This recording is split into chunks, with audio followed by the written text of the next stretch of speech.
The photograph still sits on my nightstand, yellowed at the edges and creased from being held too many times. In it, Maya is laughing, her head thrown back in pure joy, her long black hair catching the sunlight like strands of midnight. I'm beside her, my arm wrapped around her waist, looking at her like she's the only person in the world. We were so young then, so foolishly in love, so certain that nothing could tear us apart. How wrong I was. My name is Daniel, and this is the story of how I destroyed the best thing that ever happened to me.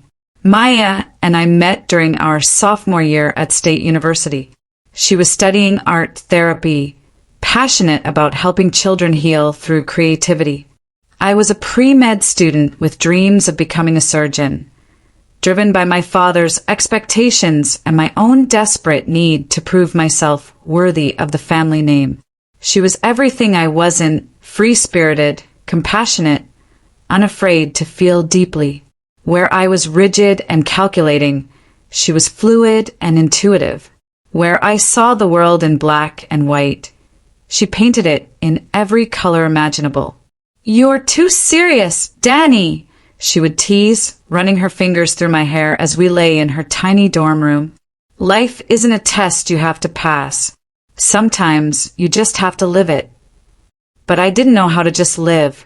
I only knew how to achieve, to strive, to push myself harder than everyone else. Maya tried to teach me a different way, but I was too stubborn, too afraid of appearing weak. For 2 years we were inseparable. Maya would drag me to art galleries and poetry readings, opening my eyes to beauty I'd never noticed before. I would study with her during my breaks, helping her with the science courses she struggled with. We balanced each other perfectly, or so I thought. "I love you, Daniel Rodriguez," she whispered one night as we made love in her apartment, her body pressed against mine, her breath warm against my neck.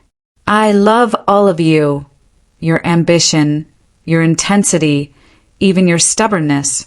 You're going to be an amazing doctor." I should have treasured those words. I should have held them close and never let them go. Instead, I let them slip away like water through my fingers. The beginning of the end came during my junior year. The pressure of medical school applications, organic chemistry, and my father's constant criticism was crushing me. I started drinking more, sleeping less, and pushing Maya away when she tried to help. "You're scaring me," she said one evening, finding me passed out at my desk surrounded by empty beer bottles and crumpled test papers. "This isn't who you are, Danny. Talk to me." But I couldn't talk to her. I couldn't admit that I was drowning, that I was terrified of failing, that I sometimes wondered if I was even smart enough to become a doctor. I couldn't let her see my weakness, so I pushed her away instead. That's when I met Victoria. She was a senior, pre-med like me, but everything came easy to her.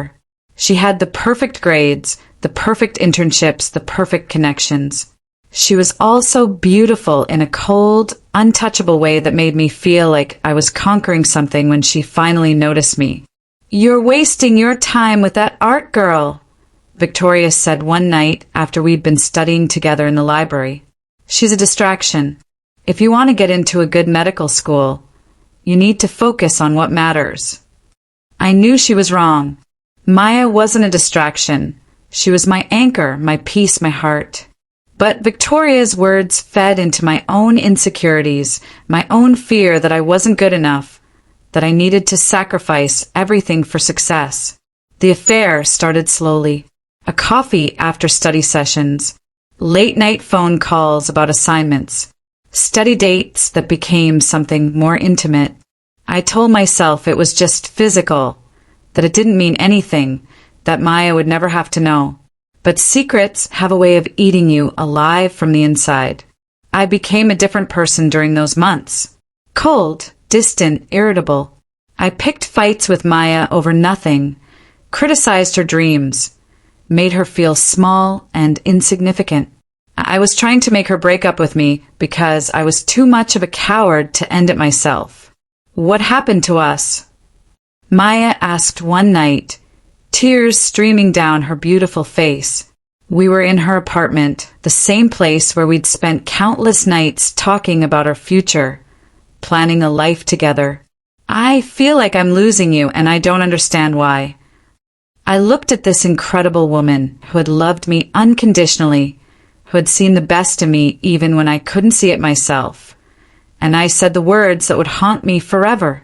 Maybe we're just too different. Maybe this was never going to work. The pain in her eyes was devastating, but I forced myself to watch. I needed to see what I was destroying. I needed to burn this moment into my memory so I would never forget the cost of my cowardice. Maya didn't beg or plead.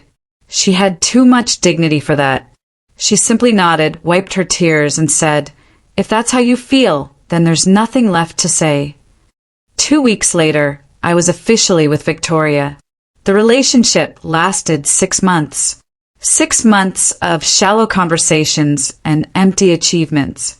Victoria was everything she'd promised to be: ambitious, successful, connected. But she wasn't Maya. She didn't laugh at my stupid jokes or believe in my dreams or love me for who I was beneath the surface.